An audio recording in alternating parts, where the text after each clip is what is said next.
I've worked security for 15 years. Concerts, celebrities, government officials.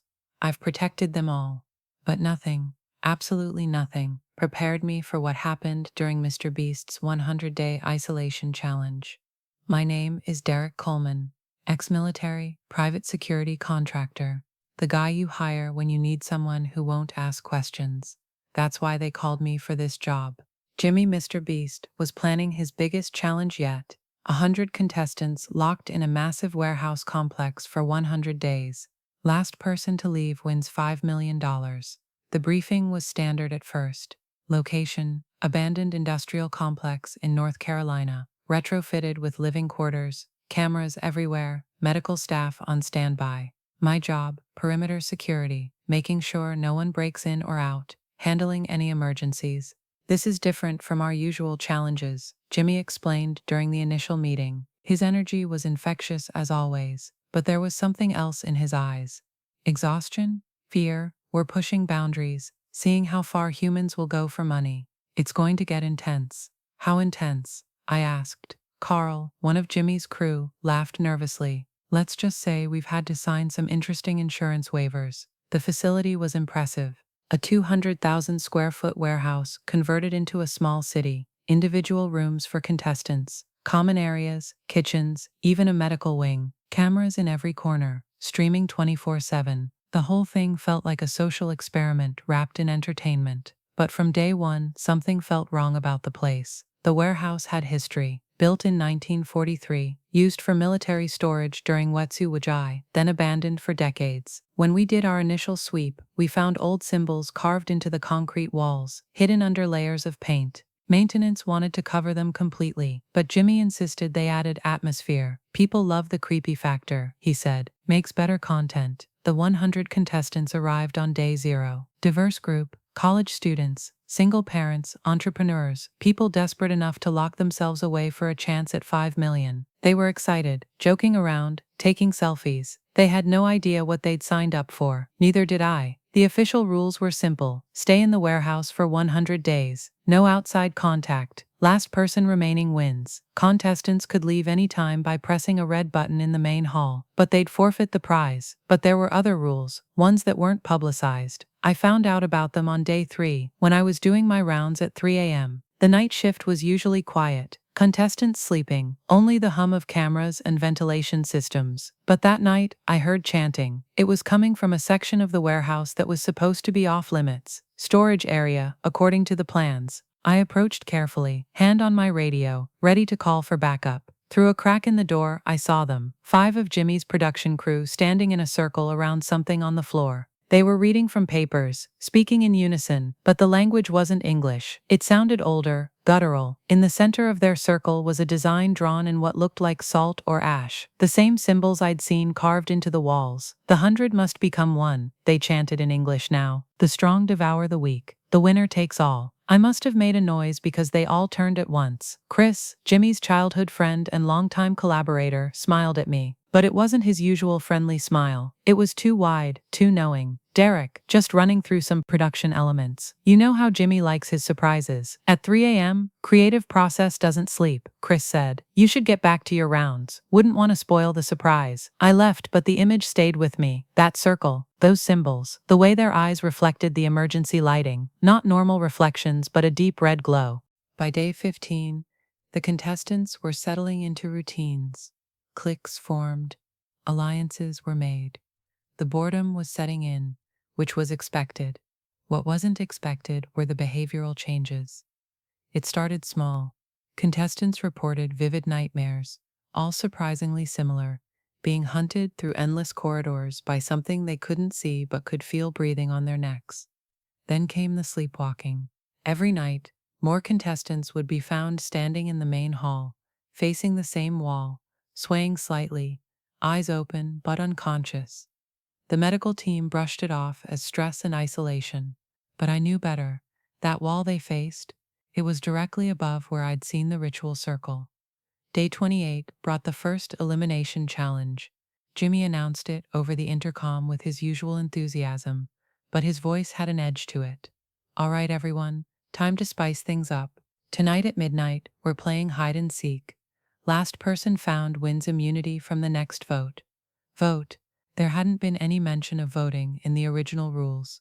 The contestants were confused but excited. Finally, something to break the monotony. They didn't question why the lights would be turned off completely, or why they each had to wear a special bracelet that Jimmy's team provided. I was stationed in the security room that night, watching the infrared cameras. At first, it looked like normal hide and seek. Then I noticed the shadows moving wrong. They stretched and contracted independent of the contestants' movements, and something else was in there with them, shapes that didn't match any human heat signature. One contestant, a teacher named Sarah, was hiding in a storage closet when something found her. On the infrared, I saw her heat signature suddenly spike, her body convulsing. When she emerged, she was different, moved differently, her head tilted at angles that looked painful. She won the challenge, stood perfectly still in plain sight while others ran past her like she was invisible. By day 73, only 31 contestants remained.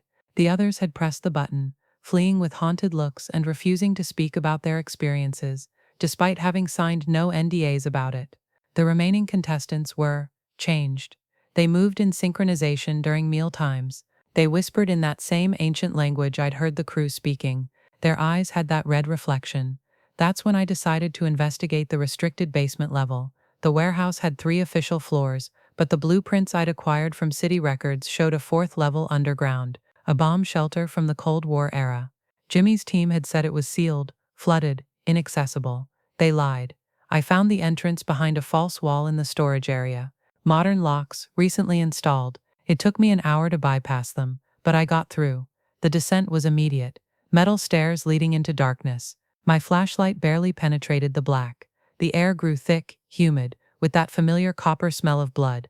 The basement was massive, stretching beyond what should have been the warehouse's foundation. The walls were covered in monitors, showing every angle of the contestants above, but also other things, medical readouts, brainwave patterns, something labeled possession integration percentage.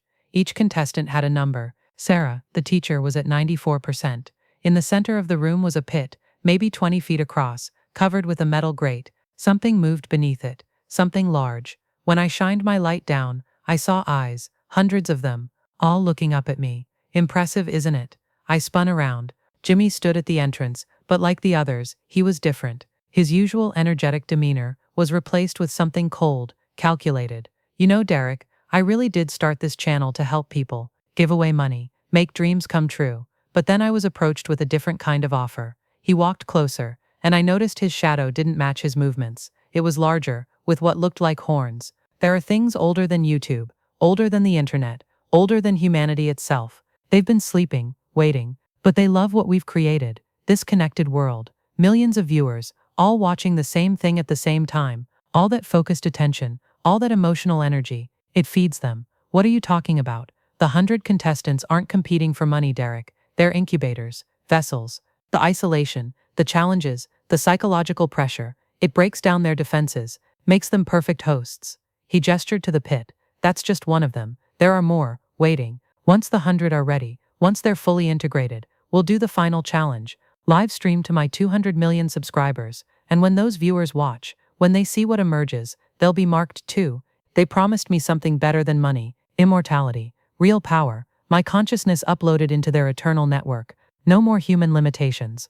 I ran up the stairs, through the storage area, into the main warehouse. But the contestants were waiting, all 31 of them, standing in a circle in the main hall. In the center was a chair. Sit, they said in unison. I tried to push past them, but they were stronger than they should have been. They forced me into the chair. Sarah approached, her movements jerky like a marionette. Day 73 is special, she said, her voice layered with others. The barrier weakens on day 73. They can reach through better. The lights cut out. In the darkness, I heard them chanting. The air grew cold, then unbearably hot. Something was coming up from below. I could feel it rising through the floors. Then I heard another voice. Not the contestants, not Jimmy. Something older, speaking directly into my mind. You have seen, now you must choose, join or feed. Images flooded my brain. The truth about MrBeast's empire. Every major challenge, Every giveaway had been a ritual, gathering energy, selecting vessels. The Team C's campaign, they weren't cleaning the ocean, they were retrieving something that had been sleeping beneath the waves. The Team Trees project, each tree planted on specific ley lines, creating a network of natural antennas. The Squid Game recreation, those eliminated contestants, didn't just lose, they were taken below, to facilities like this one all over the world. I saw Jimmy's true form, or what he was becoming. His body was a shell, inhabited by something that wore his face but wasn't human anymore. It had been gradual, video by video, challenge by challenge. His audience never noticed the small changes, the way his smile never quite reached his eyes anymore, the way his shadow moved independently. Choose, the voices demanded. I chose to fight. Part 6, The Escape. Military training kicks in when you need it most.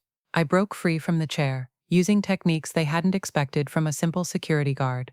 The contestants, despite their possession, still had human bodies with human limitations. I fought my way to the security room where I'd hidden a contingency, an emergency broadcast system I'd installed on my first day, paranoid habit from my military days. If something went wrong, I could override all cameras and broadcast directly to the live stream.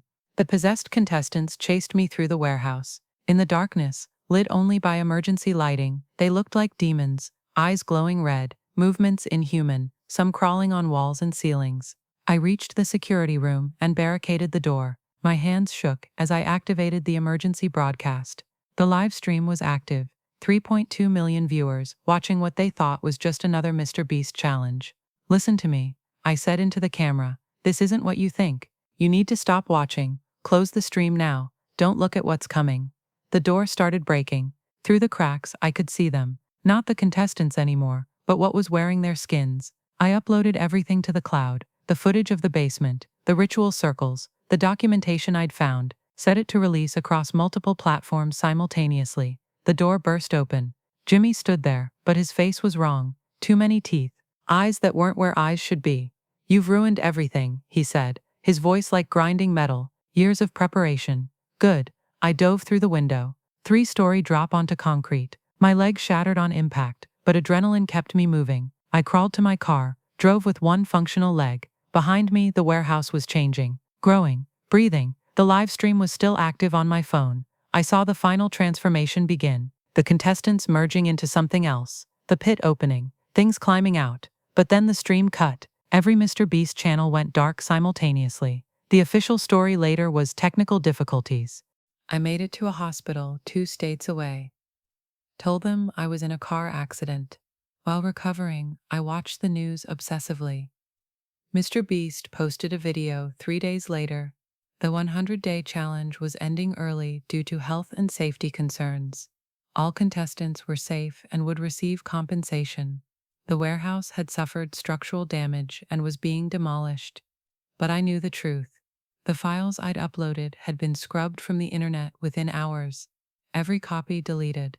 My cloud storage wiped. The only evidence that remained was in my memory. The contestants? They returned to their lives, but they were different. I tracked them down online. Each one now had a small but dedicated following. They streamed regularly, always at the same times, always with that same red glint in their eyes. Their viewers grew steadily, spreading whatever they'd become. Jimmy continued making videos, bigger challenges, larger giveaways. His subscriber count exploded past 300 million. But if you slow down his videos frame by frame, you can see things, shadows that don't belong, contestants who disappear between cuts, symbols hidden in the background. The other facilities are still operational. I've found evidence of at least 12 more around the world, each one preparing for something called the final challenge. I've tried to warn people, posted on forums, contacted authorities, but who believes the ramblings of an injured security guard against the world's most beloved YouTuber? It's been 6 months since day 73. My leg healed wrong. I walk with a permanent limp. But that's not the worst part. They marked me that night.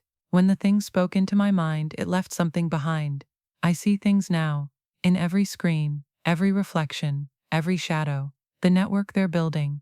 The viewers being collected. The way reality itself is starting to blur around the edges. MrBeast announced his biggest project yet yesterday. A global challenge. 1 contestant from every country. 195 people competing for $100 million. The whole world will be watching. Billions of viewers, all focused on the same stream at the same moment. I know what it really is. The final ritual. When that many people watch, when that much emotional energy is focused, the barrier won't just weaken, it'll shatter. They won't need vessels anymore. They'll come through the screens directly. I've been getting messages, not through any app or platform I recognize. They just appear on my devices. Sometimes it's Jimmy's face, distorted and wrong, telling me I can still join them. Sometimes it's the contestants, all speaking in unison, describing what it feels like to be worn by something ancient. Last night, I got a different message. A location, another warehouse, another challenge starting. They want me to watch, to witness, to understand that resistance is pointless. But I'm going, not to join them, but to try one more time to stop them. I've gathered others, mine is people who've noticed the patterns, seen through the illusion, former contestants who managed to resist full possession, ex-employees who quit when they saw too much. We're not many, we're not strong, but we know the truth. MrBeast isn't giving away money anymore. He's buying souls. Each subscriber, each viewer, each participant in his challenges, they're all currency in a transaction. Humanity doesn't understand. The 100-day challenge was just a test run. Day 73 showed them it could work. Now they're ready for the real thing. If you're reading this, you need to understand. Unsubscribe. Stop watching. Every view feeds them. Every like strengthens the connection. Every share spreads the infection. Look for the signs. Challenges that isolate participants for extended periods. Symbols hidden in backgrounds. Contestants whose personalities completely change. Shadows that move independently. That red glint in their eyes. The entertainment industry has always been about capturing attention, but some things feed on that attention, literally. Jimmy Donaldson was a good person once. He genuinely wanted to help people. But that ambition, that drive to be the biggest, the best, the most watched, it made him vulnerable. They offered him everything he wanted. All he had to do was open the door. Now that door can't be closed. The final challenge is coming. When it streams, when the world watches, when 900 maybe 5 people stand in circles in warehouses across the globe, all connected, all chanting in that ancient language, that's when they'll come through. Not one entity, not 100, millions, one for every viewer. Day 73 changed everything, because that's when I learned the truth. We're not watching content anymore. The content is watching us, studying us, preparing us, and MrBeast's next video will be humanity's last, unless we stop watching first.